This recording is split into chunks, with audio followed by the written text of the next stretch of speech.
Hey dosers, what's up and welcome back to another video. Today we're going to be covering the 2024 November paper 1, but this time we're going to be doing the section B as we've already done the section A. So today we're going to be covering the section B. That's right. Once again, I'm doing it on Canva so that you guys can access the slides and look at the working out whenever you want. You don't have to watch the entire video.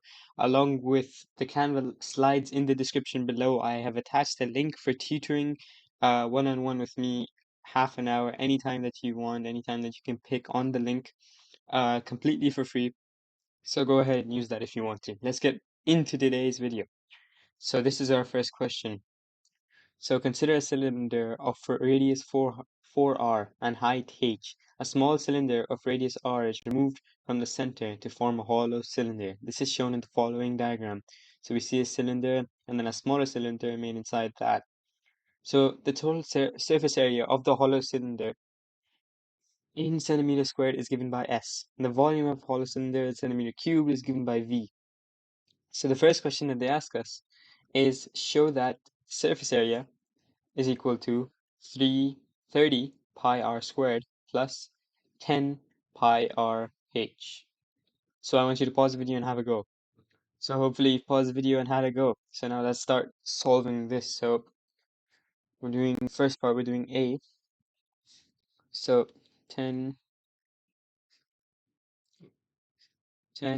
A. So they said surface area is equal to 30 pi r squared, right? 30 pi r squared plus 10 pi r h plus 10 pi r h. So when approaching this problem, we have to consider that the surface area is not volume.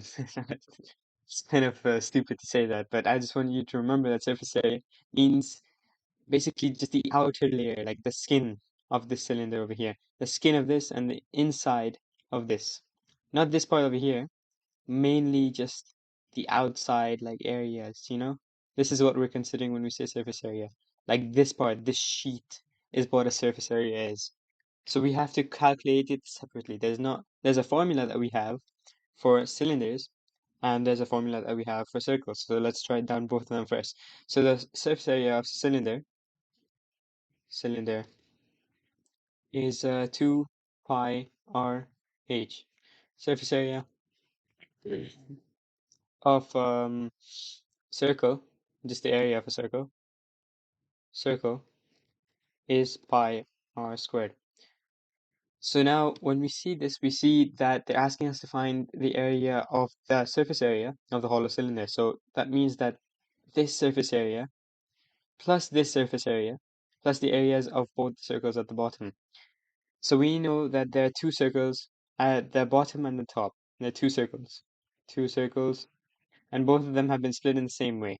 So whenever we find the surface area of one circle, we just multiply that by 2, and we should get the surface area of both these added together. And then we have the cylinder, which I will get to now. So the cylinder, luckily they've given us the radius of the whole of the cylinder that got cut and the cylinder in total. So this is 4r, sorry. This is 4r. That is 4r. Yeah, but this radius is just r. So we know that the surface area of this cylinder over here, this dude over here, is 2 pi r h. Because according to our formula, we just plug in the values that we have. We're not given the height, we're not given r, so we just take it in terms of this, and that's what they've given the answer as.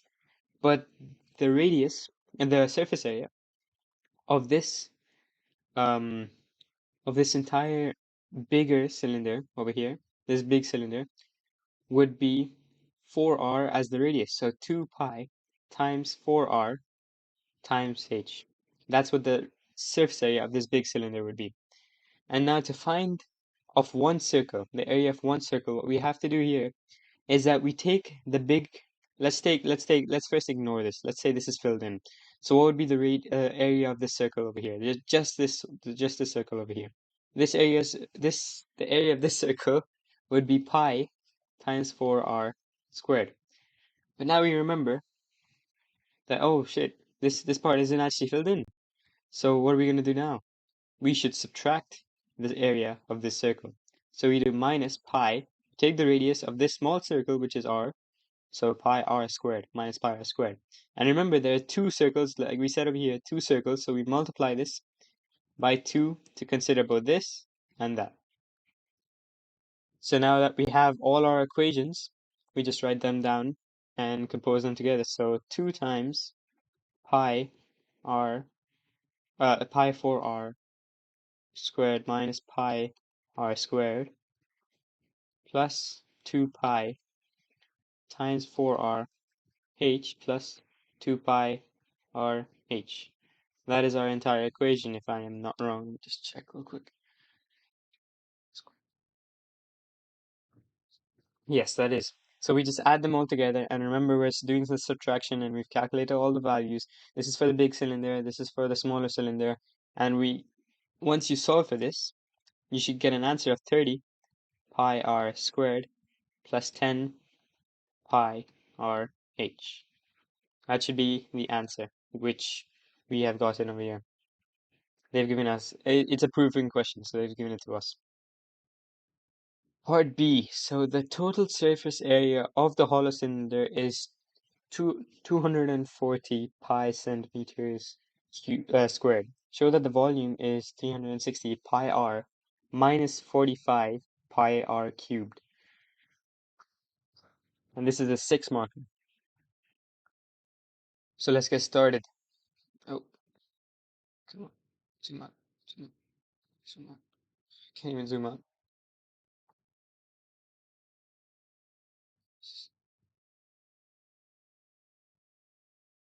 There we go. Sorry about that. Technical difficulties going on over there. So 10 B was to show that the volume is 360 pi r minus 45 pi r cubed. So again, pause the video and have a go. Okay, hopefully you've attempted it. So we know now that surface area is equal to 240 pi. 240 pi. Yes, 240 pi. And then we know that volume is equal to 360 pi r minus 45 pi r cubed. So let's write down both of these. So 360 pi r minus 45 pi r cubed. Yeah, that is our volume and that is our surface area. So the first thing that we do is try to solve for this because we have the equation for the surface area. We've gotten in the last answer, which was 30 pi r squared plus 10 pi r h is equal to 240 pi. This is what our equation was from before. So now what we can do is, first off, we can cancel off the pi's, divide the entire thing by pi, so this gets cancelled out. And then we know that our equation for volume has r in it. So we don't have to worry about finding r. What we do have to worry about is finding h. So we go on a mission and we try to find h. You could find r, but I feel like it would be easier to find for h. So let's try to find for h right now so that we can substitute it back. So when trying to find h, you bring this over to the other side, so it becomes 10 r h is equal to 240 minus 30 r squared. Yes, and then h becomes equal to 240 minus 30 r squared over 10r. Once we get this, we try to use our formula for volume. Now we look at volume. So since we've gotten h finally, we look at our volume. So the volume of this cylinder over here would be calculated how? So I want you to pause the video again and give it a go. It's really, really simple. So we know that our formula for volume of a cylinder is pi r squared h. That's our formula for a cylinder. So we take the larger cylinder, so larger volume, minus the smaller volume, and you get the real volume. So that's exactly what we're going to do here. So we're going to take the large volume, which was when the cylinder had a radius of 4r, minus, this is equal to volume, minus pi r squared h, because that is the radius of the smaller cylinder. So the radius of this is 4r, the radius of this entire thing is 4r. So we do the bigger minus the smaller to get the real volume, which we have gotten here. So we've gotten h, we've gotten this. Now we have to equate this to this, and we have to solve. So let's do that on the next page. So we know that volume is pi 4r squared, which becomes 4r squared becomes, let's write it as 16 pi r squared h minus pi r squared. So we can simplify this, and this becomes 15 pi r squared h, because once you simplify this, it becomes, once you minus this, because these are like terms, so you can subtract and you can get 15 pi r squared h. So once we get this, we can simplify. We can simplify this really, really easily. So now that we have our volume, we have our volume in terms of this, we can use what we found before. We found h over here, right? H is equal to this. So to make it in terms of r, you could have, if you had done in terms of if you had done in terms of h, if you had tried to find in terms of h, it would have been harder, but still possible, I think. I haven't tried it, but I would recommend strongly trying to find what h is, not trying to find what r is. So in this case, we found h, so we plug that in over here. So 15 pi r squared times by, what is our h? 240 minus 30. We can simplify this. We can cancel out the zeros here. And we can make it 24 minus 3r squared over r. That's what we can make it. So let's do that. Let's write it like that. So 15 pi r squared times 24 minus 3r squared over r is what our h was after we simplified.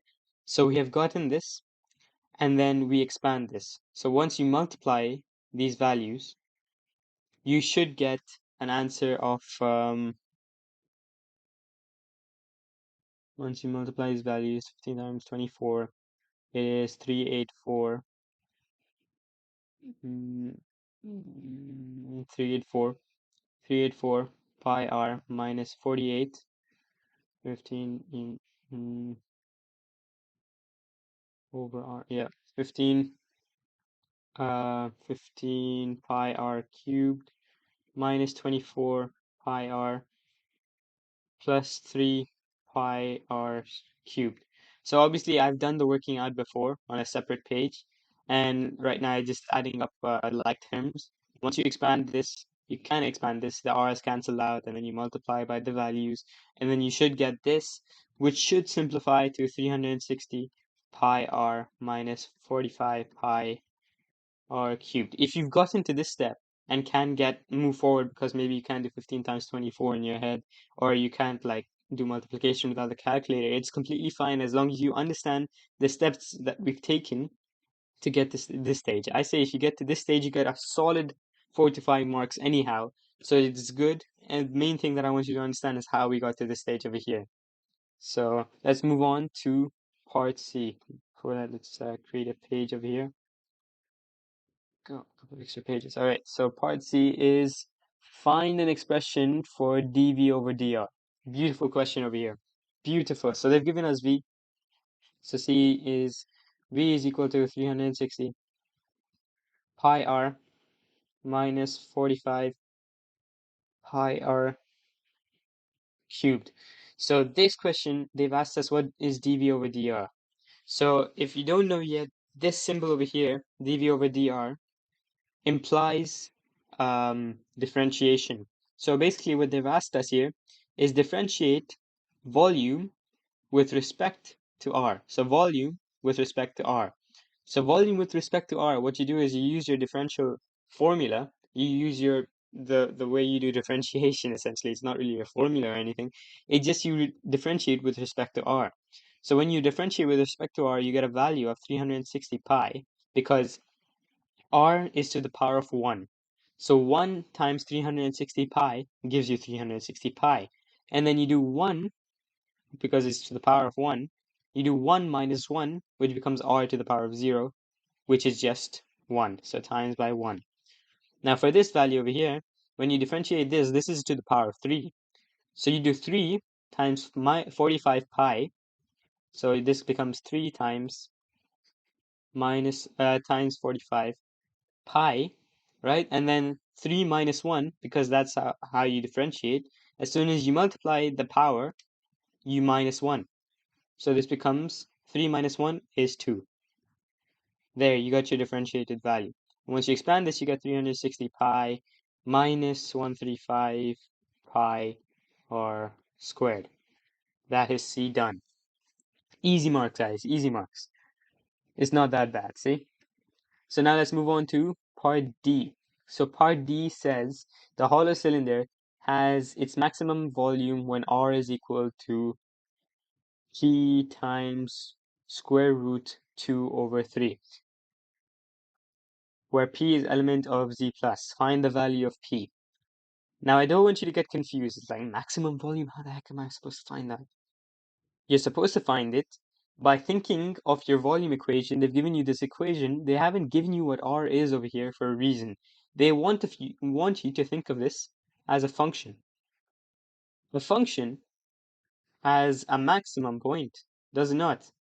So if you have your volume function, it can be variable. So this is your volume. Volume is on your y-axis. Radius is on your x-axis. Obviously, ignore this part because radius can be negative. But you see over here, this slope, this graph that you have over here. The volume peaks at this point because R is a less of a value. That's not realistic, obviously. Let me draw an actual graph, sorry, and explain it better. So let's say you have this graph. Again, volume is here, R is here, and it's just exponentially increasing, and then after that, it just keeps on going down. So let's say that R starts off as 0, so you get a volume of 0, and then R keeps on moving up. R keeps on getting greater and greater until this point over here where your volume peaks. And this is the max point that you're looking for. So I want you to think of this volume equation as a function and try to find the maximum point. So pause the video and use this hint that I've given you to try to find the maximum volume. Try to find P, sorry. Try to find P. Okay, hopefully you've paused the video and had the go. And hopefully my hint was helpful. So you understand the maximum point and minimum point. So there's something I have to explain first about differentiation. So once again, I'm going to draw a graph. Let's say I'm drawing a graph like this. Yes. So graph like this. Yes. So this is my maximum point. This is f of x. Now, when you're trying to find what your max point is, when you're trying to find the max point and they haven't given you any clues, what do? They've only given you what the function is. They've only given you the function. They've given you no points. They haven't even given you the graph. How are you supposed to find the max point? Well, that is simple, to be honest. What you have to do is you have to link back to the question they asked you before. Find an expression to dv over dr. All of these section B questions will always be linking back to the question you did before it, the question you did before that, and the question you did before that. So you have to think, what are they asking me here? They've asked me to differentiate in the last question, which we've gotten our equation for. So maybe it has something to do with that. Yes, it does. You have to understand, once you differentiate, so if your f of x has a max point, once you differentiate this function, this means differentiate it once, that max point now becomes a root of this differentiated function, f prime. That's what we call it when we differentiate. So f prime has a root where f of x had a max. So this point, let's say this is 1, comma 1. So in our f prime graph here, we're going to still have it at 1, but it's just going to be 0, 1, comma 0 instead. 1, comma 0. And this is going to be the root of this function because it's a max here and it becomes a root in your differentiated function. I hope that makes sense. And the same applies for the minimum point. So I'm just going to leave that here in case you guys want to go through it later and try to solve D now. So now we know that we have to find out what the maximum volume is. We have to find out what the maximum volume is, and we have to try to find P. So we have an expression for dV over dr, which is our F prime, which is our V prime. So dV over dr is equal to 360 pi minus 135 pi r squared. Yes. So since we know that the maximum point maximum point of V is going to be the zero, the root of this function over here. It's going to be the root of this function over here. We know that the y value is going to be equal to 0 because it's going to be 1 comma 0 or x comma 0. No matter what the x value is, it's going to be 0 because it's the maximum point. So in the differentiated equation, this is going to be a root. So automatically we can assume that 360 pi minus 135 pi r squared is equal to 0. Since you're always going to get a y value of 0. So let's try to solve this equation over here. Once you try to solve this equation, you can cancel this out, and then you get r squared is equal to 360 over 135. Once you simplify this, you should get 8 over 3. So then obviously you get r is equal to plus or minus root 8 over 3. So you know that r can't be a negative value since the radius has to be a positive value. It's a distance measure. You can't have a negative radius. So r has to be equal to, r is equal to square root 8 over 3. Once you simplify this, you can write it as, just bring an arrow over here. R is equal to root 4 times root 2 over 3, which gives you 2 root 2 over root 3 over root 3. And what did they ask us here? What was the form of P? Root 2 over 3. So you've gotten root 2 over 3 over here times by root 4, which is essentially 2 times root 2 over 3. So P can be equal to 2. Yeah, P can be equal to 2 because R is equal to 2 times root 2 over 3. And they were asking us to find what P was over here. Do you see how I got that? If not, please rewatch this, and it's really important that you know this rule about differentiation. And now the last part of this question, hence find the maximum volume, giving your answer in the form Q times pi times root 2 over 3. Yeah, root 2 over 3. Here we go. Okay, so to find the maximum volume, we have our value, a maximum x value, r value, for our maximum volume. Yeah, we have the x coordinate, basically what we have over here. We have our max point, but we're not completely blindfolded in this case. We have our x value, which is 2 root 2 over root 3. But we're trying to find what our y value is. Again, this is a graph where r is here and v is here. So we know what r is, but we're trying to find what v is. We don't know what v is. We don't know what our y value is. We don't know what our v is. So that's what we're going to do. To find this, we're going to have to plug in 2 root 2, 2 times square root of 2 over 3 back into our volume equation. That's what we're going to have to do. Really, really simple. So let's do part E. So V, our equation for V was 360 pi r minus 45 pi r cubed. So we plug in our value of r, which is r is equal to 2 times this value. I'm not going to say it again because I always mess it up. And then we get V is equal to 360 pi times 2 root 2 over 3 minus 45 pi times 2 root 2 over root 3 cubed. Yep, there we go. So we try to solve this equation over here. You multiply, you get 720 pi root 2 over root 3 minus 240 pi root 2 over 3.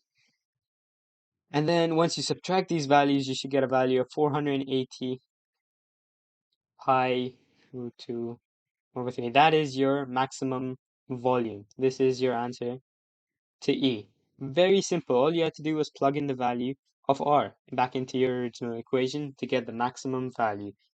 Now these last two questions, they might seem easy according to the marks. How many marks are they giving for that? They're giving a 3 and a 3 marks. 3 marks. This one was 6, and this one was easier than these two. I mean, according to some people at least. But it's really, really important that you know these two because they have many different applications of differentiation in many, many different past papers. So it's really important that you know this. So if you haven't understood this, please go back and rewatch this and try it again. First, try it again before rewatching the explanation and see if you get the answer.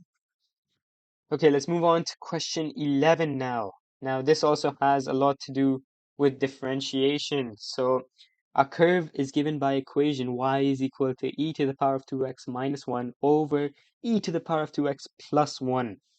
So, by applying, oh man, I love this guy so much. By applying L'Hopital's rule, or otherwise, no, not otherwise, I want you to use L'Hopital's rule, show that limit as x approaches infinity for e to the power of 2x minus 1 over e to the power of 2x plus 1 is equal to 1. So I understand that most of you probably don't know what L'Hopital's is and like, am I gay or something? Like, why do I like this guy so much? I'll show you in a bit, but first, if you don't know what it is, continue on with the video, do not pause. But if you do know what it is, go ahead and try, and I'll be explaining it soon. Okay, so hopefully you've attempted it. So now let's talk about my man L'Hopital. L'Hopital. Say his name with passion. L'Hopital. Let's get into it. So question 11.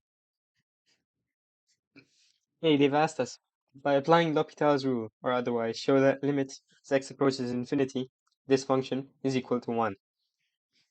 So if you don't know what L'Hopital is, L'Hopital's rule is basically when you have a function, let's say x over y, like this is your function f of x, and they ask you to apply L'Hopital's for a limit. So in this case, our limit over here is as limit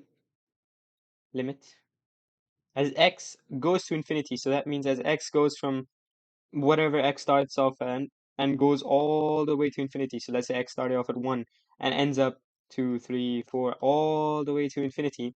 As x approaches infinity, give me the values of e to the power of 2x minus 1 over e to the power of 2x plus 1. So they've given us that this is equal to 1. This converges, and this is equal to 1. So that means that the values of x get so big and so large that they equate to each other because these, like when you have a number such as 1 times 10 to the power of 50 or something like that, this minus 1 isn't going to make a difference to you. So eventually it's going to converge towards the value of 1. If you do a humongously large number divided by a humongously large number repeatedly, is going to equal to 1. Because in this case, the only difference is 1 between this. You're adding 1 at the bottom and you're subtracting 1 at the top.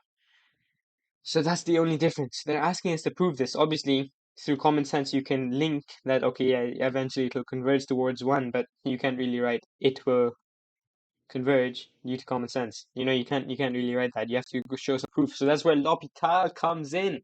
So L'Hopital states that when you have a limit such as this, you can differentiate the top and the bottom as separate functions, and they have no effect on each other.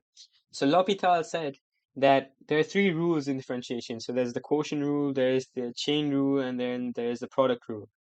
And these 3 functions do not apply to L'Hopital's. L'Hopital's is its own rule. So when you have a function like this and they ask you to apply L'Hopital's, all you got to do is repeatedly differentiate.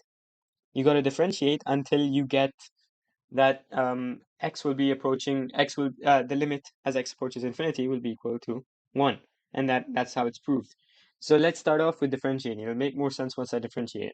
So all you got to worry about is when L'Hopital's is mentioned, all you got to do is differentiate the top and differentiate the bottom. So e to the power of 2x minus 1 becomes this minus 1, since it has no x. If this had an x over here, it would just become 1. But since it has no, we're differentiating with respect to x in this case, right? In the before question, we were differentiating in terms of r, with respect to r. But in this time, we're differentiating with respect to x. This doesn't have an x. It is a constant. So this goes to 0. This differentiates and becomes 0. This becomes 2x times e to the power of 2x. When you differentiate an exponential, you do not add any -1 or anything like that. Only if you have, like, let's say it's x to the power of 5. Then it becomes 5x to the power of 4 once differentiated. But since it's an exponential, it's e to the power of 2x. You just get 2x e to the power of 2x. Sorry, 2. Sorry. Let me explain this here.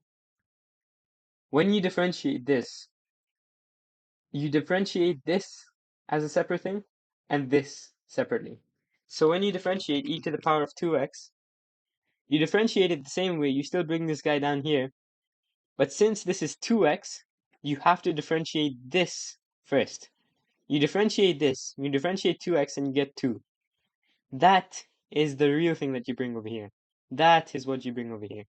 Because it's 2x. It's a function. It's basically a function. It's 2x. Right? It passes the horizontal line test. So this is why you have to differentiate this first. It would be the same if it was like 2x minus 2 at the top. You differentiate this entire thing, and then whatever the result of that differentiation, you'd bring it down and multiply it with the thing, the constant. So I hope that makes sense. So that's why this becomes 2 e to the power of 2x. Again, this isn't affected because it's a function and this is an exponential, so it isn't affected. So now we take e to the power of 2x plus 1, which is our denominator, which is 2 e to the 2x, because this also is a constant, so it becomes 0. This is the same as that, so I don't have to explain that again. And you see over here, you got the same function.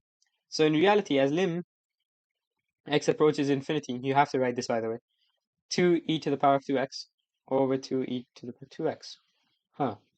So this, if you divide both of these, you should just get 1. And as you don't even have to write lim as x approaches infinity anymore, because there's no x given over here, it's just plainly 1. And hence you've proven A through L'Hopital's rule. Let's move on to B. So BI says, show that dy over dx is equal to 4 e to the power of 2x over e to the power of 2x plus 1 to the power of 2. Some very wordy questions today. So BI. So over here, since they haven't given us a limit, they've just plainly asked us for the differentiated version. You cannot use L'Hopital's. L'Hopital's is an extreme case for only limits in most cases, or unless they ask you to use it in the question. So in this case, you have to use actual differentiation.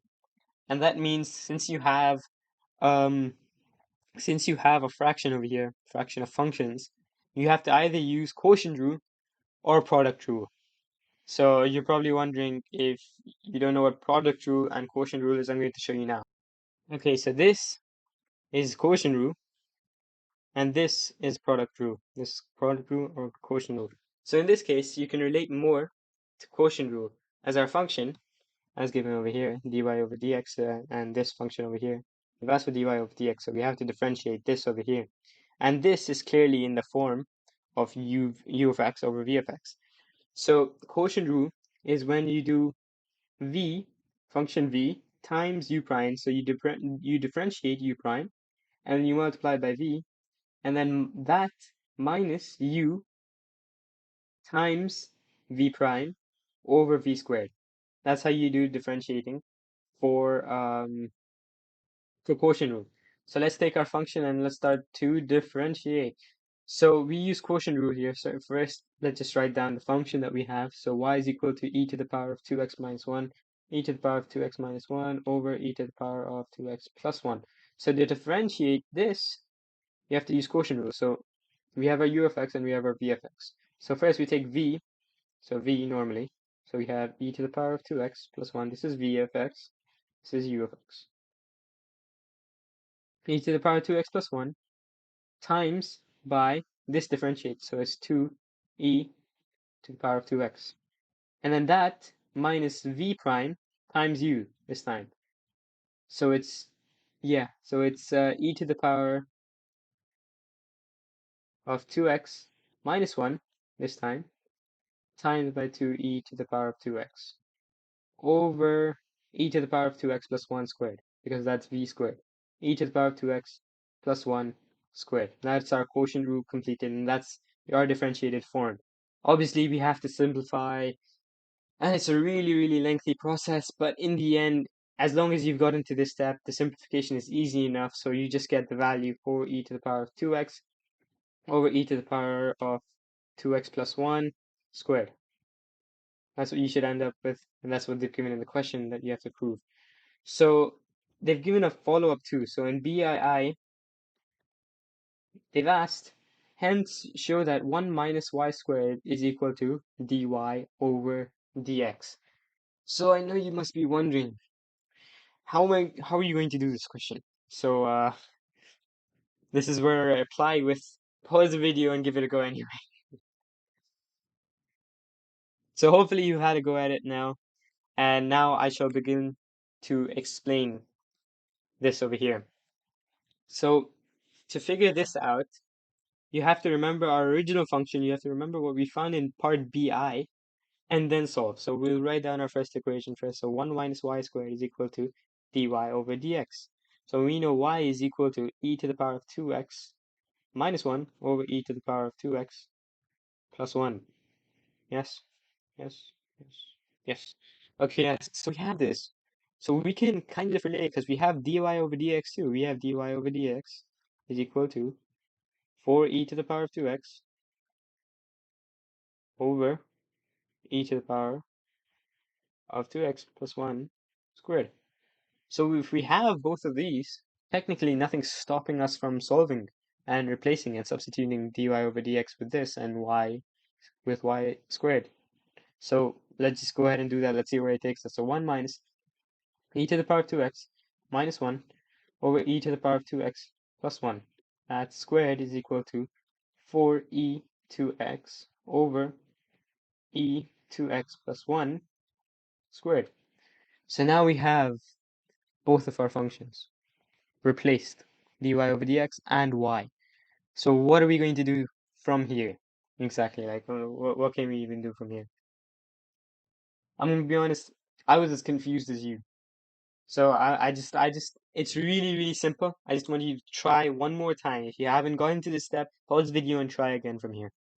Okay, hopefully you've had another go for now. Now I want you to ignore this part over here. I mean, it's still there. Don't get me wrong, it's still here.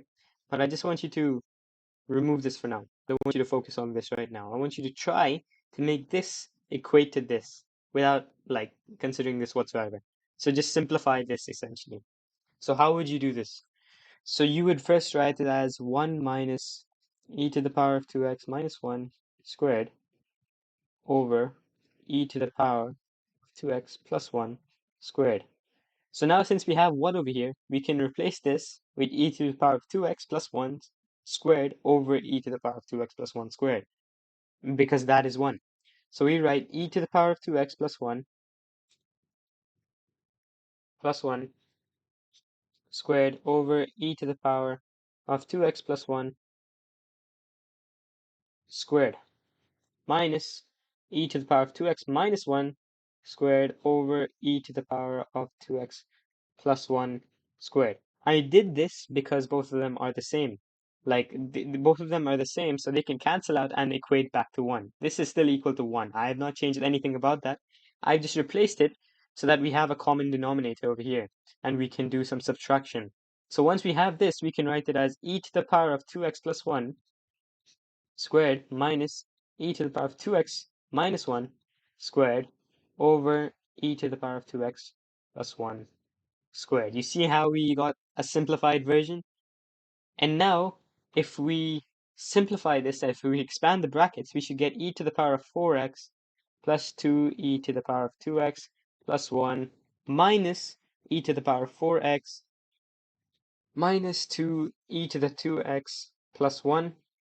This entire thing over e to the 2x plus 1 squared. We leave this as it is because now we look back at our original dy over dx and we see that this has been left the same. So we don't touch that whatsoever. We don't expand that. And then once you subtract all of these, this cancels out.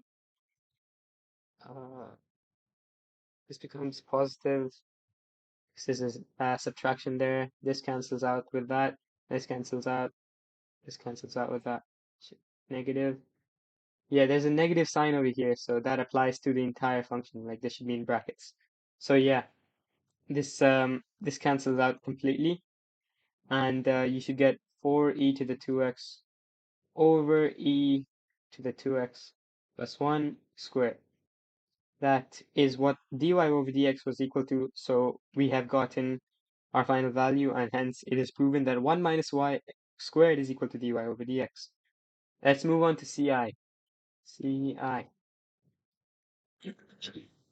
So in CI, they ask us by using implicit differentiation and the result in part BI, so we have to link back, show that d squared y is equal to dx squared.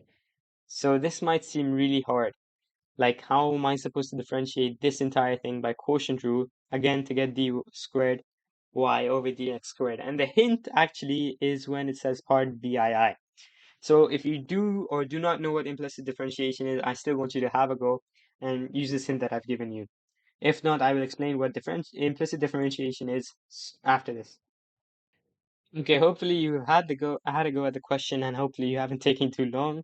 And if you don't know what implicit differentiation is, let's walk through it. So implicit differentiation is like this. So if you have a function like this, x squared y plus x y squared is equal to 3x. So in this case, you cannot bring y over to one side. You cannot bring y over here, and you can't make it like x squared plus e plus x or something like that, as you would get in this equation. You cannot do this because y squared and y, you can never bring out both y's, and you can never like bring it over to one side completely. Like, there'll always be a y over here, there'll be some y over here, there'll be x over y, for example, if you try to remove both y's to one side. So in this case, you can't do that. So what can you do? That's where implicit differentiation comes into place. So in this case, what they've done is that instead of bringing y to one side, they differentiated with respect to x, and they've multiplied it by y. So what they did here is that they differentiated, but they only differentiated according to the term that they've taken it for. So I don't want you to look at this right now. Don't look at this.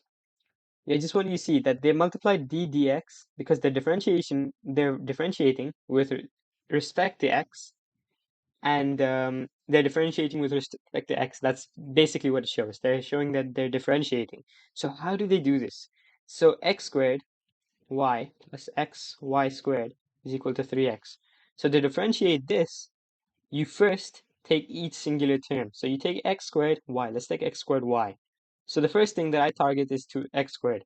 So it becomes 2x y plus, and then you differentiate the y term, but you leave the original x term then. So differentiator of y would become dy over dx of x squared. That's how I would differentiate this term singularly. And I do the same for this term here.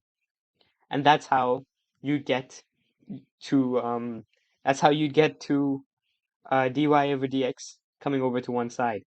You'd still get y on the other side, but at least you get dy of dx is equal to an equation, which you can then substitute y into. I hope that makes sense. And now I'm going to get on the question because I feel like I'm moving too much off task. So let's go back to the question. What are they asking? Implicit differentiation to show that d squared y over dx squared is equal to this. So hopefully you haven't gone to differentiate this, and hopefully you've seen that dy over dx is equal to this, so you just differentiated this over here. So differentiate 1 minus y squared. So to differentiate this differentiated would just be 2y. So that's about it. It should just be 2y. But here it's minus y, so it's minus 2y. And when you differentiate this, obviously you still get a dy over dx, as we mentioned over here. When you differentiate y, you still get a dy over dx. So you still get a dy over dx over here. And then essentially what you do is, you know what dy over dx is. So dy over dx, as they've given us in the question, is 1 minus y squared. That's where we got this from, right? That's where we got this from. As they mentioned in the question, dy over dx is equal to 1 minus y squared. So if you have this, you just plug it back in there. And once you plug it back in there, you get minus 2y times 1 minus y squared. And you get minus 2y plus 2y cubed. And then, what have they asked for over here? Yeah, that's exactly what they've asked for over here. Just the other way around, but it's still the same answer. So it's really that simple. It's really, really simple. And the main hint that they've given over here is that they want you to use what you use in part BII. That's their main hint. And that's what you have to use. Otherwise you can't like get the answer.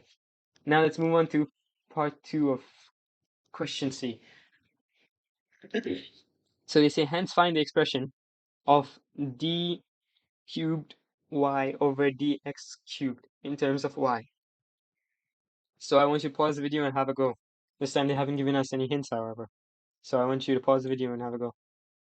So once again, really, really simple question over here. D cubed, yeah, that's what they've asked for over here.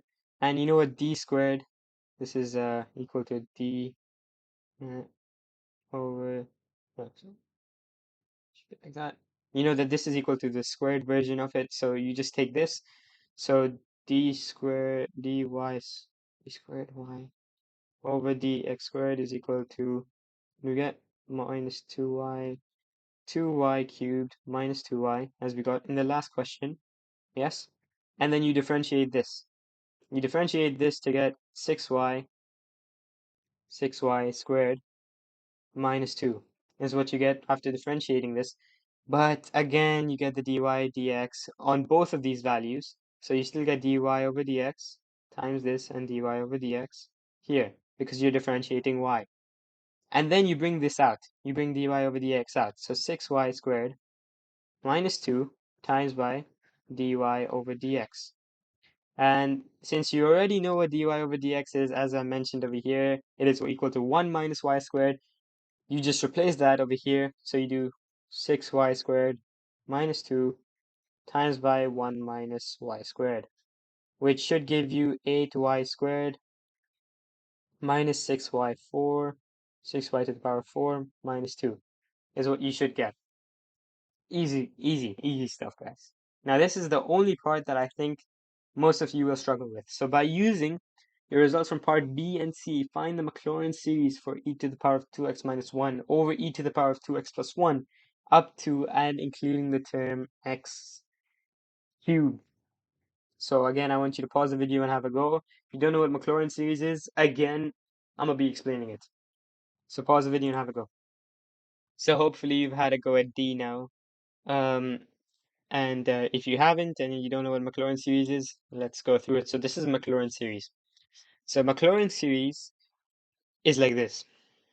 This is what a Maclaurin series looks like. So obviously you're missing the first few terms. This is for a different Maclaurin series. But essentially what Maclaurin states is that for any function,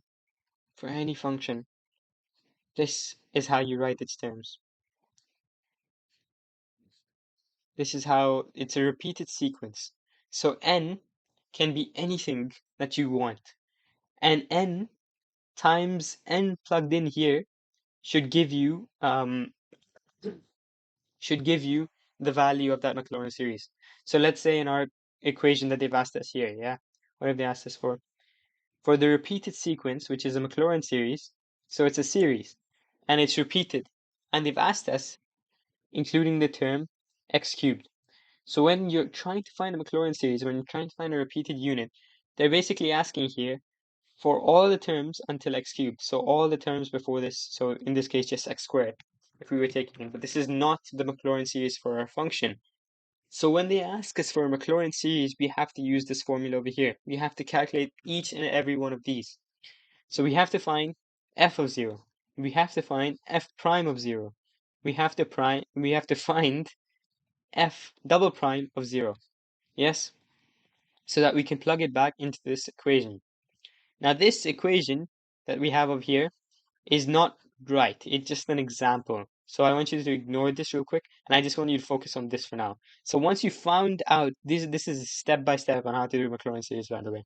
So once you find out f of 0, f prime of 0, f double prime of 0, once you find that out, you do f of 0 times nothing, times x, times x.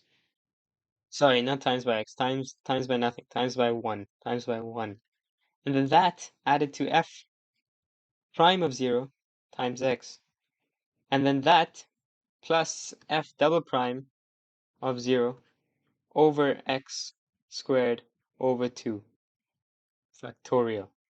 Factorial basically means like if you have 6 factorial, it's 6 times 5 times 4 all the way to 1. That's what 6 factorial means. That's what any factorial means. That's what factorial basically means. So this is how Maclaurin series work. There's something called a Taylor series too, which you don't really need to know too much depth about, but this is the basics of Maclaurin series. So this is how you would write out your Maclaurin series. And in this case, they've asked us up to the term x cubed. So you have to do 3 differentiations. You have to find out what f triple prime of 0 is, so that you can find out what the f triple prime of 0 times x cubed over 3 factorial. So you can find this out. So to find this out, we're going to have to find out our first step is obviously f of 0, f prime of 0, f double prime of 0, and f triple prime of 0. That's what you do when they ask you about Maclaurin series.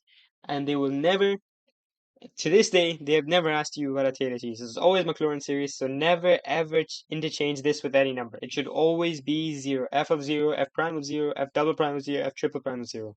So it should always be 0. Keep that in mind, please. Do not get confused with the Taylor series. Maclaurin is the main thing that you need to know. So they've asked us in up to terms x cubed.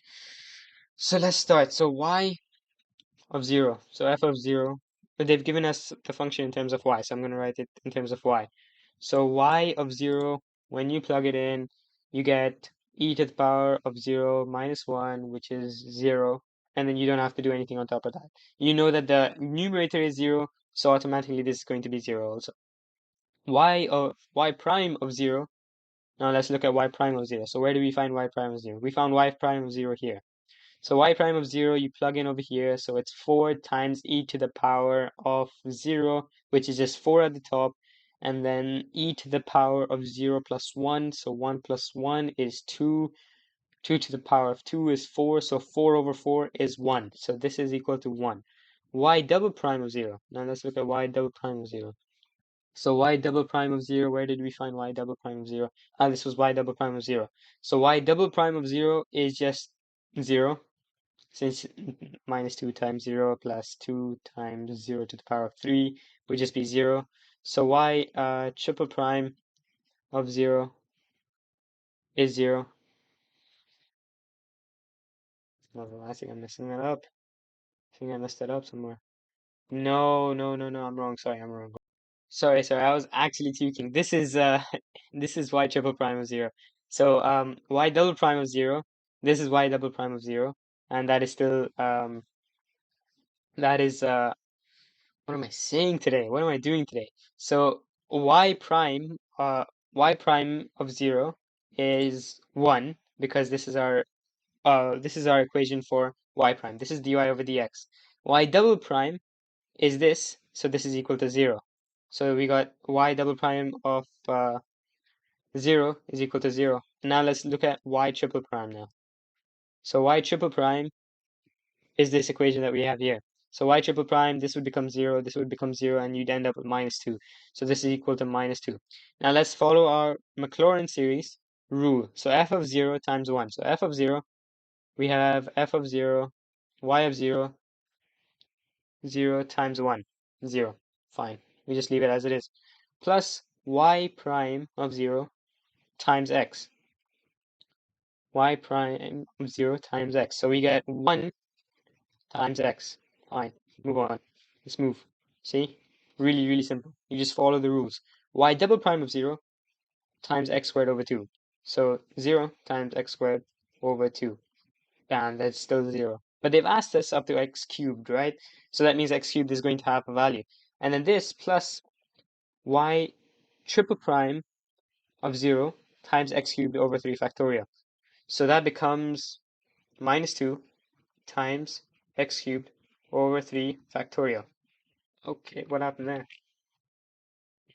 There we go.